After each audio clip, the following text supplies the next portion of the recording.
All right, so here we go. Ladies and gentlemen, let's give it up for our final reader. It's Michael Varley. Mike Varley. Independent reader and artist on the shaky can. DIY. Thanks, everybody.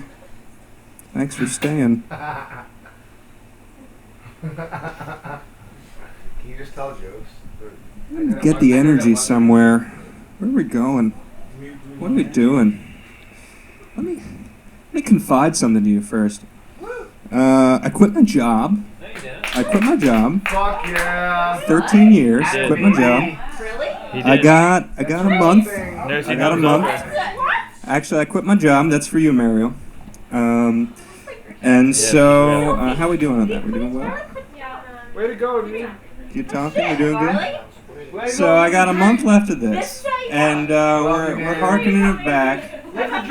We're harkening it back to a time when I was looking for work a little more seriously, back in 2009. It's a nonfiction piece. It's called The Seasick Mama Saga. Part 1, An Epiphany.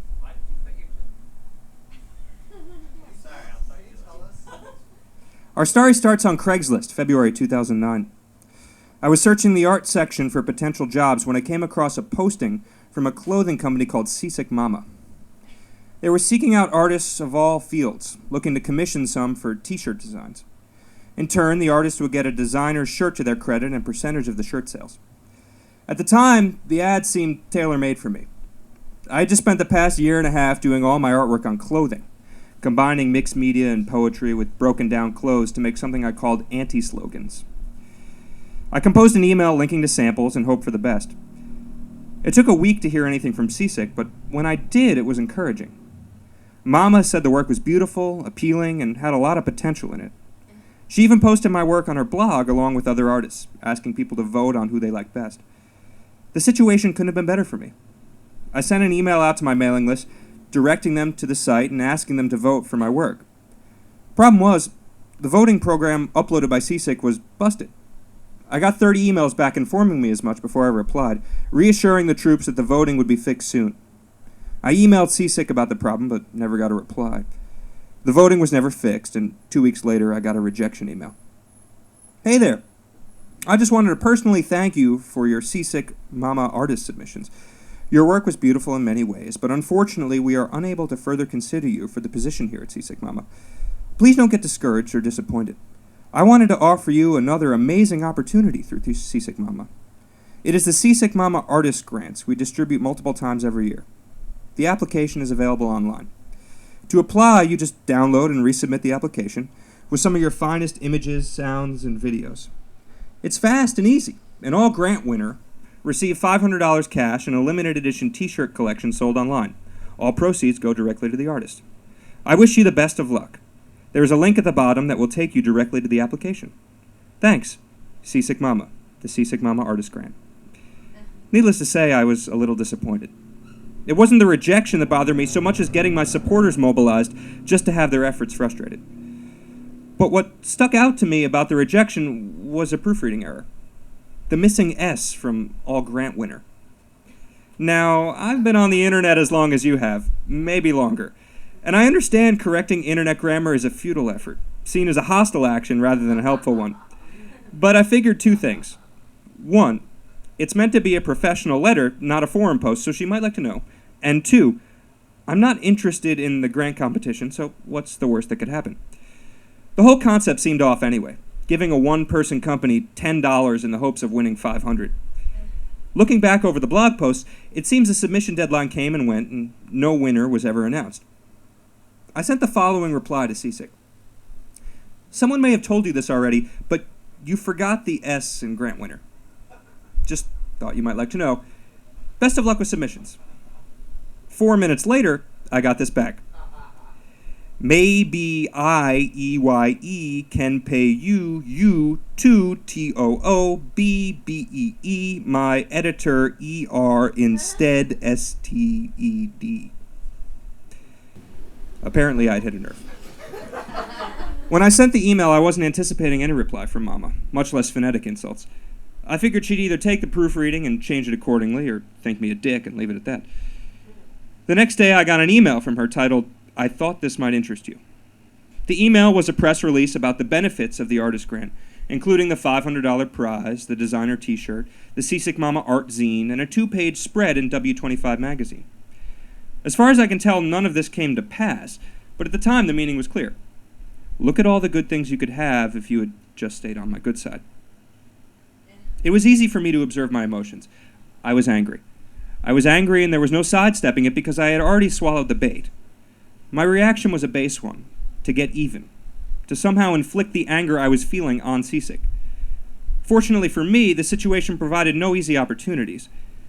There are many drawbacks to email communication, but one virtue is the reflection time it affords. I was at work thinking of how to word a sharp comeback, and a phrase popped into my head. I hope everything you're searching for finds its home with you. And something of a small miracle occurred. I realized immediately that I meant it. I wanted the best for Seasick Mama because why wouldn't I? Where was the joy in wishing her ill? Where was anything I valued in plotting her demise? Immediately I felt a rush of good feeling, as though a dam had burst in my chest. I'd felt this good before, but never under such circumstances, and never without external stimulus. I felt the joy of artistic creation, but this was different. This was contentment, sown from another's resentment. I had taken what was negative energy, stripped it of color, and painted it positive. The euphoria lasted over 2 hours before it faded. I sent her my epiphany and received no reply. I was fine with that, as I had nothing more to say to her, and I wanted our last interaction to end on a personal high. I stayed clear of her website for 3 months, respecting her role as the universal antagonist. Life without Seasick was going just fine, until the fateful night of June 22nd. Part 2. We know. You know. I know. On the evening of June 22nd, I opened my laptop and found I had nothing to do. I'm sure you all know this feeling. Drawn to the computer by habit, having checked your email 15 minutes before, cycling through your regular websites to read the same headlines over again. It was during this session of zombie searching that a thought dawned on me. Why not check Seasick Mama's website? Gracing the front page was a new contest by Seasick Mama, a 6-word story contest. The aim was to write a 6-word phrase that either 1, reflected your recession experience, 2, reflected your life in New York City, or 3, reflected your life as an artist. The winner would get their story on a shirt and a percentage of the shirt sales. Now here was a great idea. Easier than a haiku, accessible to artists of all backgrounds, and easily translatable to a shirt. It's the perfect bite-sized info snack for our ravenous zombie search lifestyle. That's why I thought of it myself. In February, when I first started posting 6-word stories on my website, I figured it was a simple yet interesting way to do weekly content updates. The first time I contacted Seasick 3 months previous, several examples decorated the top of my news page. I was immediately sucked in yet again. The dots were all too connectable in my mind for me to react otherwise. The first thing I did was call up my friend Jacob Flights, as it's no fun being incredulous alone.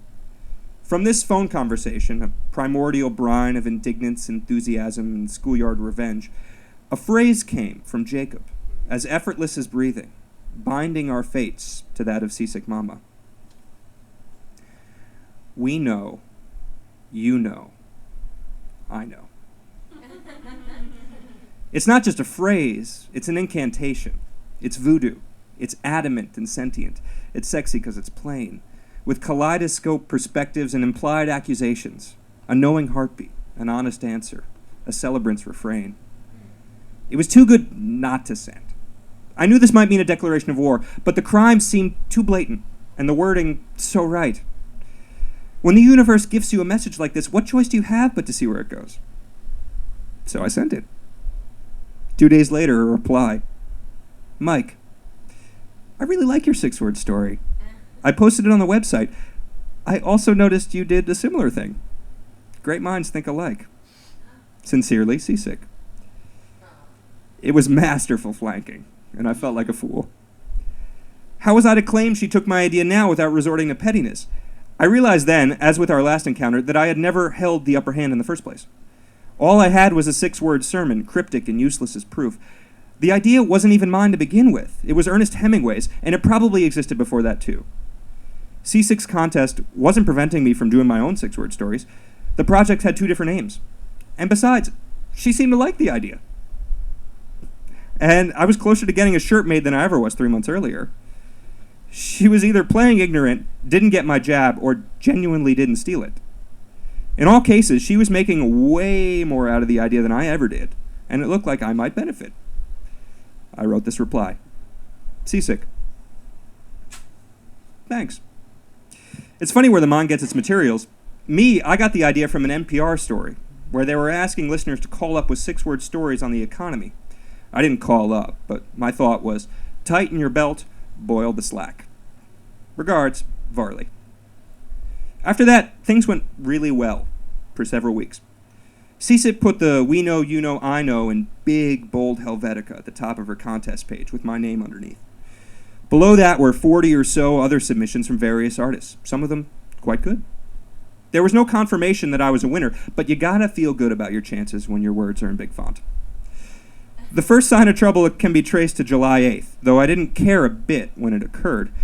It was a blog post on Seasick's site, a press release for the show titled "We Know, You Know, I Know," and was the first example of the words appearing without any mention of my name. On July 22nd, a similar press release goes out, this one targeted at local Brooklyn websites and publications, encouraging them to enter. Again, "We know, you know, I know" is the focal point, and again, no credit is given. Still, none of this was a real concern to me until the contest winners were announced in early August.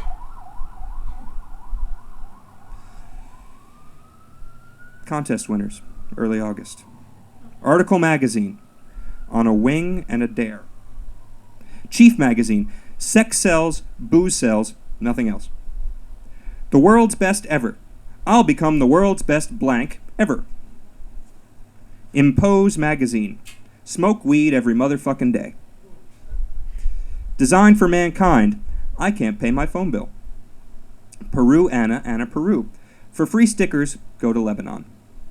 Cabinet Magazine, Curiosity never ever killed a cat.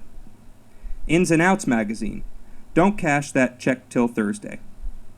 The show title was officially We Know, You Know, I Know. The winners, with the exception of Williamsburg Band, Hype Machine, Peru Anna, Anna Peru, were all publications. My name and website exist nowhere in the post. Now I get concerned. What irked me first was the lack of credit, especially when everyone else was credited amply. To have your name beside your words every step of the way until it starts meaning something is troubling. Also, I quickly realized that I was the only artist left in the exhibition. It appeared what mattered was notoriety, and all the artists whose submissions were used to build the legitimacy of the contest were discarded once bigger names came calling. I suspect Jacob and I survived only because our phrase had been used so heavily for promotion. It seemed we were being distilled from our story.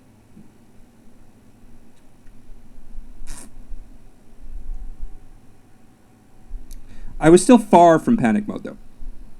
All I wanted out of the situation was the sense that Jacob and I had some input and control over our words. If we could get at least a citation next to the phrase, we'd be back on track. I sent her a casual email asking about the lack of a plug, and she assured me that it would be present on the event page. With this promise, I went upstate for a wedding. When I came back from Syracuse, I found the show page assembled. We Know, You Know, I Know, hosted by Seasick Mama, with the logos of every contest winner. I noticed one logo, Elle Magazine, that wasn't on the earlier list of winners, but appeared a winner now.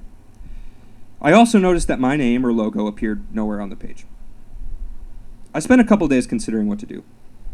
Around this point, my phone conversations with Jacob went from periodic catch-up calls to daily Seasick briefings.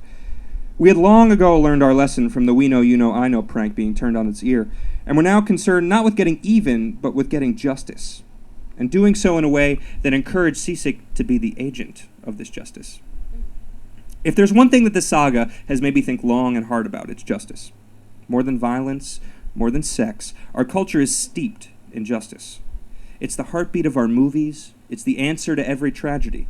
The lawyers that comprehend it comprise our ruling class. It's the pleasure of universal order, or at least the universe that lives between our ears. After much premeditation, I sent Seasick an email. Hi, Seasick. Please explain why I am not again included in the promotion for the September 19th, 20th event. You're using my words heavily without giving me any credit, and it leaves me with doubts as to whether I am included in the show at all. I hope this is just an easily rectifiable oversight. I look forward to hearing from you. In the meantime, good luck with the show prep. Regards, Varley. I received this reply. It's because you're the last statement I'm waiting from. I need your words on who you are and why you are. Sent from my iPhone.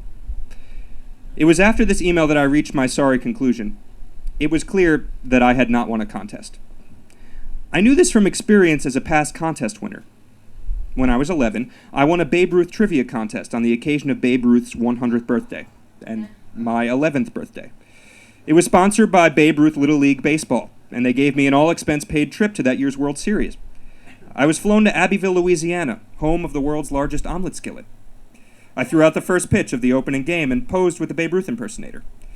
They had a banquet dinner, and I sat at the head table. I was offered speech time, which I declined.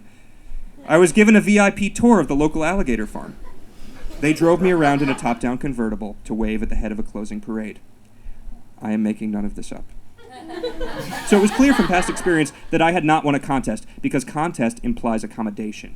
It implies honor. Your efforts are held up and celebrated, not marginalized or appropriated. This was more like finding squatters on the abandoned family farm. An opportunity exists for all parties involved, so long as discussion is civil. It was time to get my legal ducks in a row. Justice demanded it. I got in touch with Steve Barisi, family friend and intellectual property lawyer, to discuss potential courses of action.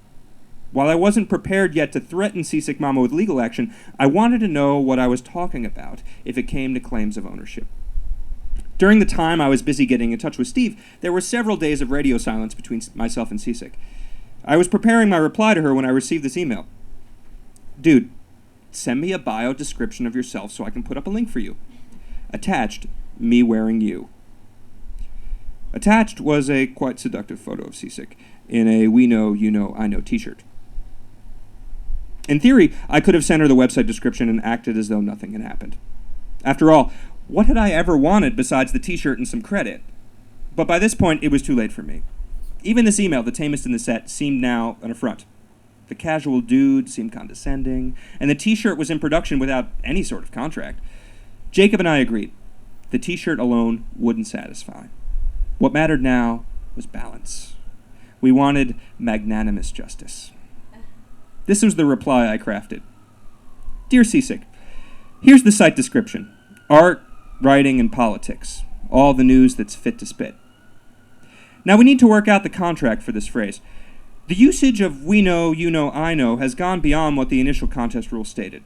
It has been used in advertisement, press releases, and as the title of the show. As someone who is trying to make a living off intellectual property, I hope you can see why this is concerning to me. I believe the phrase has outgrown its initial compensation, a percentage of the shirt proceeds, simply because it is no longer just a shirt. It is the mission statement of your new clothing line, and it should be treated as such. Now, we can continue this through email, or we can figure a time to talk on the phone. Given the relative nearness of the show date, the phone might be better, so this matter can be settled and you can focus on other things. Does sometime this weekend sound good to you? In the meantime, we can hash out some general ideas through email. Well done on the shirt, by the way. It looks great, and it's not gender-specific. Talk to you soon. Regards, Mike Varley. It had taken me 5 days for this email to realize life. In that time, I discussed the situation in detail with Jacob, polled the opinions of other friends, taken the time to learn my legal rights, and reflected heavily on the best way to express my concerns in an assertive yet thoughtful way. Taking care to leave the door open for further dialogue. 5 days before I hit that fateful send button. In 27 minutes, I had my reply.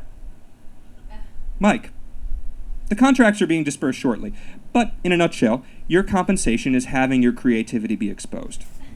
Printed on a large-scale canvas for display, into prints and onto t-shirts. Percentage of the proceeds are still being decided. Your compensation is the result of the weekend. Seasick Mama is a small company, so there is no budget to compensate you for your 6 words that you submitted, which Seasick now has the rights to an exclusive contest. Your words are being hung with some big dogs here in Brooklyn, including Anna Peru, Article Magazine, Elle Magazine, and TWBE, all of which understand the circumstances of the show, having fun, and enjoying the opportunity Seasick Mama is giving them. I hope this helps. We can talk soon. I am swamped with work. Warmly, Seasick. I was floored. Of all the countless reactions I had anticipated from Seasick, strong-arming had never entered my orbit. Consider all the remarkable things this email aims for. Attempting to shift notions of compensation from money to exposure, after months of touting how profits will benefit the artist. Reserving the right to withhold compensation terms until after she sees how well the show does, essentially assuring the weakest deal for the artist. Implying how I'm a nobody compared to the big dogs that I'll get to hang with at the show, including Elle Magazine, who didn't actually win the contest, but was big enough to be included after the fact. Telling me how grateful I should be for the opportunity she's providing, while ignoring that that opportunity was built using what I provided. And finally, claiming rights to the 6-word story Jacob and I created without any grounds for doing so, other than the illusionary sense of ownership that comes with using someone else's property again and again. I contacted Steve Barisi again to make sure her claims were illegitimate. He asked me if I was sure there was no contest fine print or agreement I signed. I was sure, though the boldness of her claims made me almost doubt myself. I asked Steve for the particulars of the law so I could relate them to Seasick. He obliged. The following is my email. Dear Seasick, I encourage you to take the following seriously, as it is not my guess on the law or my opinion of how the law should work. It is the actual law, as related to me by my legal counsel, Stephen Barisi, a specialist in intellectual property. I became the copyright owner of We Know, You Know, I Know as soon as I created the work. I am not your employee, and this is not a work-for-hire situation, so the copyright does not automatically transfer to you. We both know that at no point did I sign a contract when I entered the contest, nor were there any clauses or disclaimers on the contest website. But even if there were clauses hidden somewhere on the website, there is still Section 204 of the Copyright Act, which states that a written document signed by the copyright owner must exist in order to transfer rights. This document does not exist. Now that the issue of rights is beyond question, we can discuss terms of compensation. I'm not interested in making this a cash grab. I appreciate the trials of a small company and sincerely admire your ambition. It's what drew me to your website in the first place. In turn, you must appreciate the struggles of a working artist. I take my creative output very seriously, as an artist must if they want to succeed. And as you mentioned in your last email, this show is a big deal. A venue in the heart of Williamsburg, with lots of foot traffic expected, and an impressive cast of Brooklyn publications. This is a big opportunity, and I can't afford to sell myself short. So, here are 3 potential compensation plans. Plan 1, a $500 fee for all uses past and future of We Know, You Know, I Know for advertisement, press releases, and as the title of the show. This is payable over 4 months, $125 a month.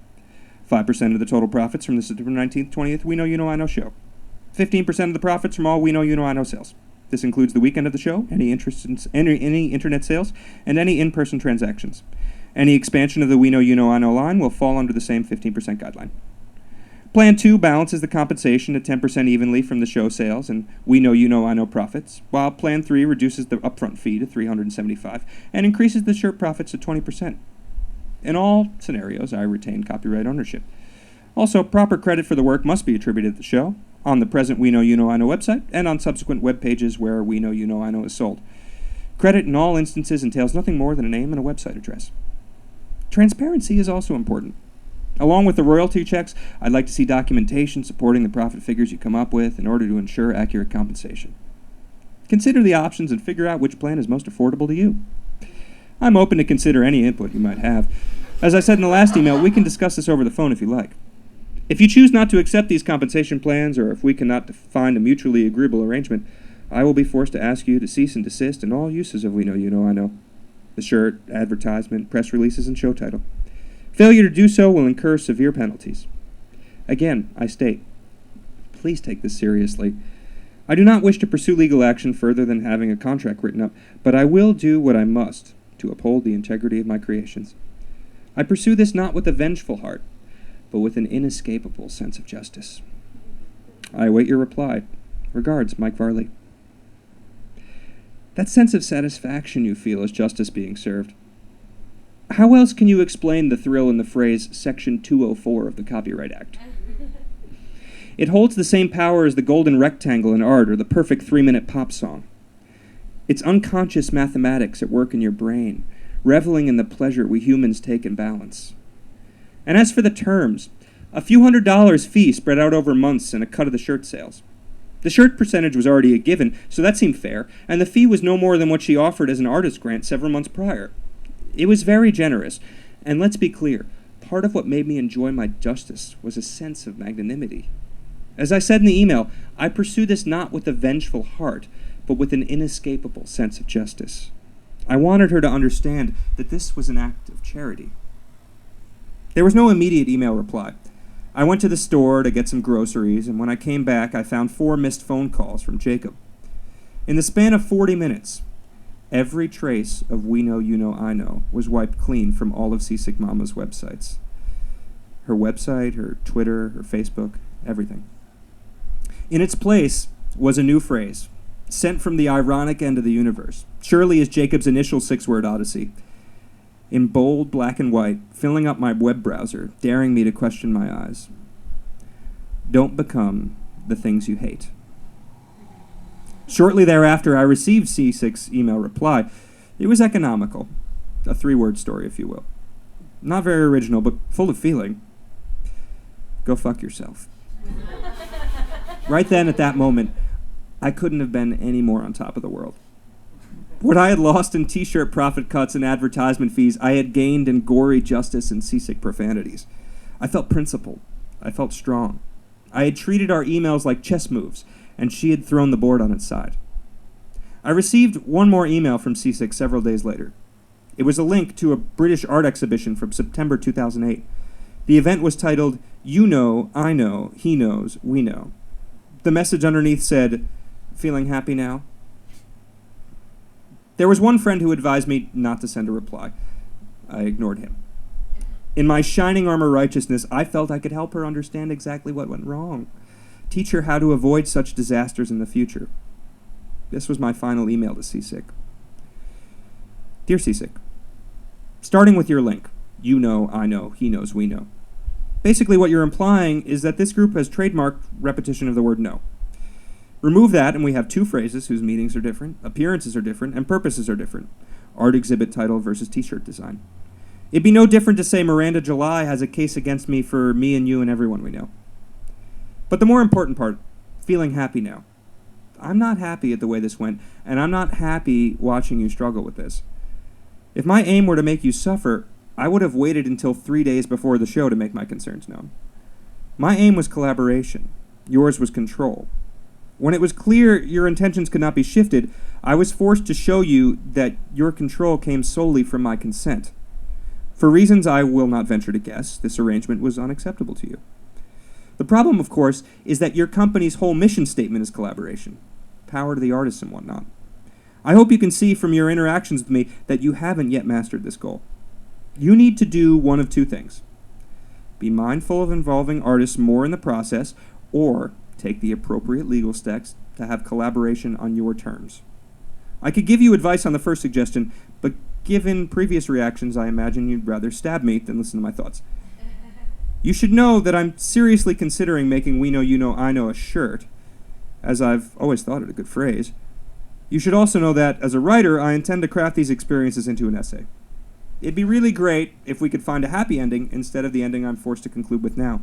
Disappointment and defense against accusations. We both live in Williamsburg. We're practically neighbors. It'd be nice if we could work something out. Regards, Mike Varley. Of all the emails I sent to Seasick, this is the only one I wish I could have back. It doesn't matter my good intention or that any of these words was within my right to say. I read it now, and all I see is sanctimonious gloating. If I had just taken one step back and considered her email, I would have seen in her myself from just a few months before. Back when I was struggling and powerless as she was now, trying to find a way to even the score. How quickly the me that had seen the light disappeared once the power had shifted. Once the notion of justice is in you, things that once seemed important are easily replaced with the craving for balance. You desire order to the universe, and in your passion it appears that order is dependent on the suffering of the culprit. They must rectify their wrongs, or your world will never be right. In a black and white world where humans don't exist, justice runs like the trains in fascist Italy. But there exists no scenario where justice works like this, and my case is no exception. Justice, wielded emotionally, is no less brutal than a club. Not only can you inflict serious pain on others, but in our society you can do so cheerfully and with precision in your rights as a citizen. The law makes sadists of us all.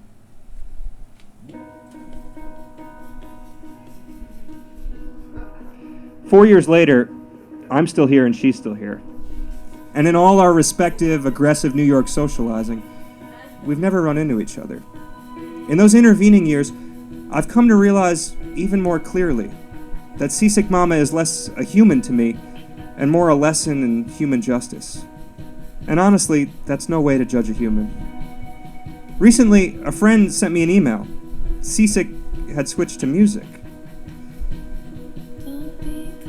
The name of her EP is Dead Like Money, and she was recently voted Deli Magazine's April 2013 Artist of the Month.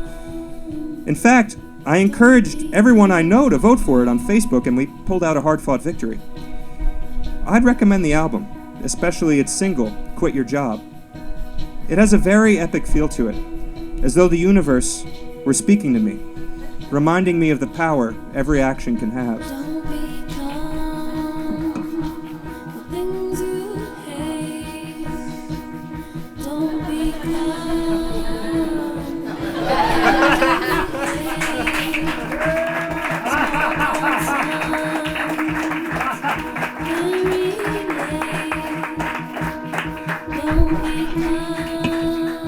Michael Varley, ladies and gentlemen. Thank you for coming to the AD Reading Series. It has been lovely. Get the Seasick Mama album.